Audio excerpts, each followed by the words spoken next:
Hi, my name is Han. I work in Canadian North as an aircraft maintenance engineer. Line maintenance may happen behind the scenes, but it plays a critical role in aviation safety. Well, we have a daily inspection, which is always happening.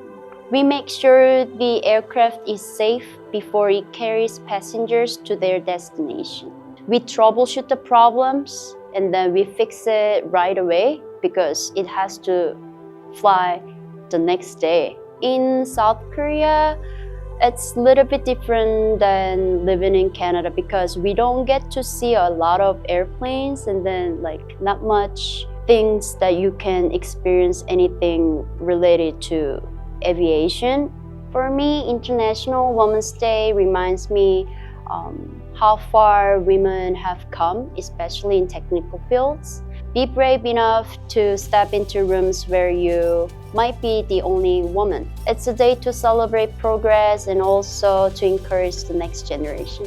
Your skills and hard work matters more than anything else. So you don't have to be perfect to start, just be willing to learn and grow. Definitely stick with aviation for my life. It is really important that you find yourself working in some places where you belong to, and then once you enjoy to do it, then keep moving forward, I guess.